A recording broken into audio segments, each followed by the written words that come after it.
नमस्कार दोस्तों, एक बार फिर आपका हमारे चैनल यूट्यूब पे स्वागत है। यहाँ पे आपको आज कुछ नया डाटा मिलेगा। उससे पहले कुछ बताना चाहेंगे आपको कि हरियाणा स्टाफ सिलेक्शन कमीशन के लास्ट 10 एग्ज़ाम सोल्ड हिंदी और इंग्लिश में दोनों आपको इस ब्लॉग में मिलेंगे, bhavudhanya.blogspot.com में।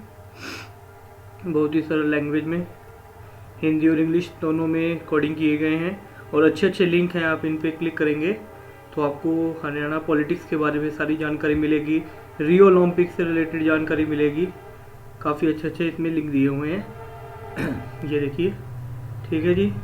और दूसरी इम्पोर्टेंट बात कि प्लीज़ मेरे चैनल को सब्सक्राइब जरूर कीजिए, सो दैट आगे आने वाली जितनी वीडियोज़ हैं वो आपके मेल बॉक्स में जा सके और आपको पता चल सके कि हमारे द्वारा कौन सी नई वीडियोस बनाई गई हैं एग्ज़ाम से रिलेटेड, ठीक है जी।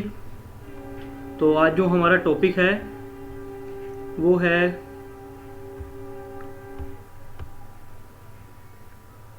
हमारा जुडिशियल कॉम्प्लेक्स यानी supreme court of India sorry. तो आप सबको पता होगा वैसे तो कि आज 4 जनवरी है। 4 जनवरी के अनुसार हमारे नए चीफ जस्टिस बने हैं जिनका नाम है जगदीश सिंह खेर। ये हमारे 44 यानी कि 44वें चीफ जस्टिस ऑफ इंडिया बने हैं, सुप्रीम कोर्ट के जज। उससे पहले सुप्रीम कोर्ट के बारे में कुछ पढ़ लेते हैं, थोड़ा बहुत ये कंटेंट तैयार किया है। तो जो सुप्रीम कोर्ट बना था उससे पहले इसको फेडरल कोर्ट ऑफ इंडिया कहा जाता था, फेडरल कोर्ट ऑफ इंडिया। और जो इसकी ये इस्टेब्लिश हुआ था, ये हुआ था 1 अक्टूबर 1937 यानी 1937 में। उसके बाद आपको पता है इंडियन कॉन्स्टिट्यूशन के थ्रू इसको चेंज किया गया क्योंकि देश आज़ाद हो चुका था। उसके बारे में ये इंडिया का है और इसकी लोकेशन है भगवान दास रोड, तिलक मार्ग, न्यू दिल्ली, इंडिया। ये इसकी लोकेशन है। उसके बाद authorise by constitution of India, Bharat का जो संविधान है उससे अच्छे तरीके से ये ऑथराइज्ड है। और जो इसमें जजेस होते हैं उनकी जो एज लिमिट है वो है 65 ईयर्स, ठीक है जी, यानी 65 साल। और जो नंबर ऑफ पोजीशंस है, ये क्वेश्चन एग्जाम में आता है कि सुप्रीम कोर्ट में कितने जजेस होते हैं, तो वो 31 जज होते हैं plus chief justice of India, यानी जो सुप्रीम कोर्ट का मेन जज होता है उसको मिलाकर ये 31 होते हैं, वैसे ये 30 होते हैं, ठीक है जी। और चीफ जस्टिस ऑफ इंडिया इस समय कौन है, आज की डेट में आज ही चेंज हुए हैं, JS खेर, इनका नाम है जगदीश सिंह खेर, ठीक है जी। उससे पहले 43rd थे जिनका नाम था TS ठाकुर। और दूसरी इंपॉर्टेंट बात कि इनको सिलेक्ट कौन करता है, तो वो करते हैं भारत के राष्ट्रपति, ठीक है जी। आज हम कुछ भारत के जो भी हाई कोर्ट्स हैं उनके ऑफिस और कौन कौन से जोन उसके अंडर आते हैं इसके बारे में चर्चा करेंगे। तो ये आपके सामने इंडिया का मैप दिखाई दे रहा है आपको, तो हम स्टार्ट करेंगे। तो सबसे पहले हमें पता होना चाहिए कि कौन कौन से हाई कोर्ट सबसे पहले बने थे। थोड़ा थोड़ा हम रखेंगे जो एग्ज़ाम रेलेवेंट है। तो जो सबसे पहला हाई कोर्ट बना था वो बना था कलकत्ता हाई कोर्ट जो 1861 इंडियन हाई कोर्ट एक्ट जो था उसके तहत भारत में 3 हाई कोर्ट्स बनाए गए थे, एक कलकत्ता हाई कोर्ट, एक बॉम्बे हाई कोर्ट और एक मद्रास हाई कोर्ट, ठीक है जी। कलकत्ता ये रहा यानी वेस्ट बंगाल की कैपिटल। उसके बाद मुंबई को पहले बम्बई कहा जाता था, तो इस हाई कोर्ट का नाम आज भी बम्बई है। और second one is Tamil Nadu, Chennai, जिसका पुराना नाम था मद्रास, तो मद्रास हाई कोर्ट था। उसके बाद ये कब कब इन्वेंट हुए, इस्टेब्लिश हुए, तो इसके बारे में देख लेते हैं। तो सबसे पहले कलकत्ता हाई कोर्ट बना था जिसकी जो डेट है वो है 2 जुलाई 1862। प्लीज़ ध्यान रखिए, कलकत्ता हाई कोर्ट है जो कलकत्ता हाई कोर्ट है। यहाँ पे ये आपको कर्सर मैं आपको शो करवा रहा हूँ, जो कर्सर आपको दिखाई दे रहा है कलकत्ता हाई कोर्ट, ये 2 जुलाई 1862 में बना और इसका जो मुख्यालय है वो कलकत्ता में ही है। इसके अंडर कौन कौन सी जगहें आती है यानी और कौन सा आसपास का प्रदेश आता है जो कलकत्ता हाई कोर्ट के अंडर आता है, तो प्लीज़ ध्यान रखिए। अंडमान निकोबार जो हमारा द्वीप समूह है, अंडमान निकोबार यूनियन टेरिटरीज है ये हमारी, ये कलकत्ता हाई कोर्ट के अंडर आती है। यानी अगर इससे रिलेटेड कोई भी केस लड़ा जाएगा जुडिशियल यानी डिस्ट्रिक्ट जुडिशियल के बाद, अगर हाई कोर्ट की तरफ हमें अपनी कोई अपील करनी पड़ती है तो वो सीधा कलकत्ता हाई कोर्ट में की जाएगी। कलकत्ता हाई कोर्ट से ही हम दिल्ली हाई कोर्ट यानी सुप्रीम कोर्ट में कर सकते हैं। ठीक है जी, ध्यान रखिए कि जो कलकत्ता हाई कोर्ट है उसके अंडर अंडमान निकोबार आता है, जिसकी कैपिटल पोर्ट ब्लेयर है। ठीक है जी।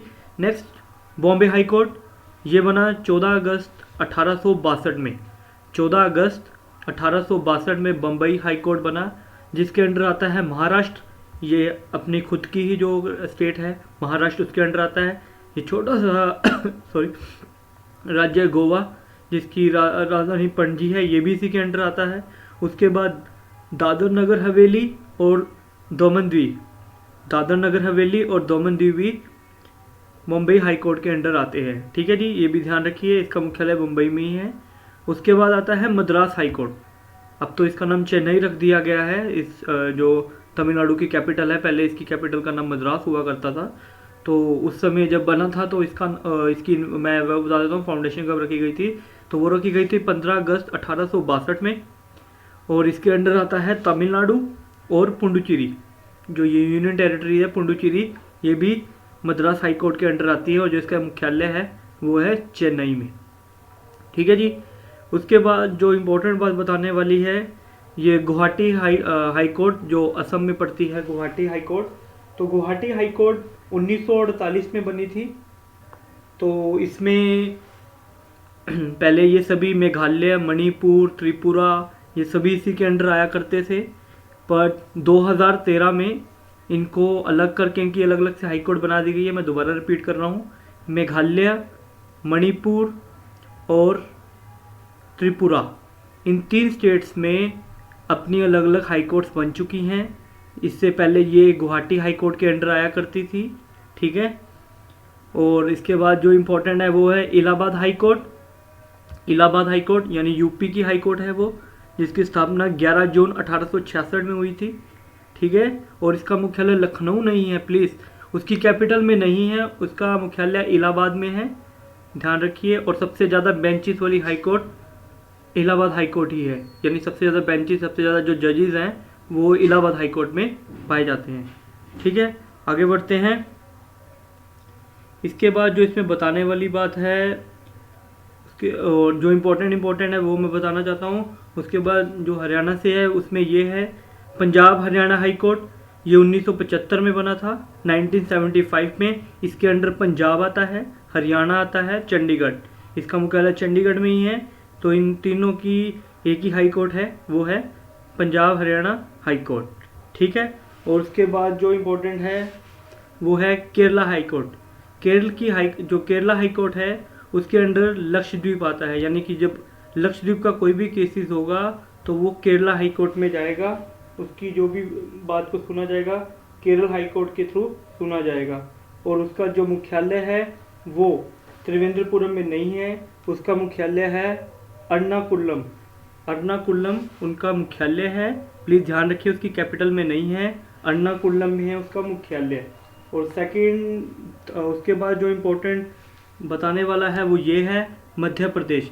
जो मध्य प्रदेश हाई कोर्ट है उसका मुख्यालय भी, उसकी कैपिटल भोपाल में नहीं है, उसका जो मुख्यालय है वो है जबलपुर में। ठीक है, जबलपुर में उनका मुख्यालय है मध्य प्रदेश हाई कोर्ट का। इसके बाद और कोई बताने वाला है तो राजस्थान देख लेते हैं। तो राजस्थान का जो हाई कोर्ट है वो भी जयपुर में नहीं है। ठीक है, उसका भी जोधपुर में है। ठीक है जी, ना कि जयपुर। जयपुर उसकी कैपिटल है पर वहाँ पर नहीं है उसका मुख्यालय। तो राजस्थान का अगर पूछा जाए हाई कोर्ट का मुख्यालय कहाँ पर है तो उसका है जोधपुर में।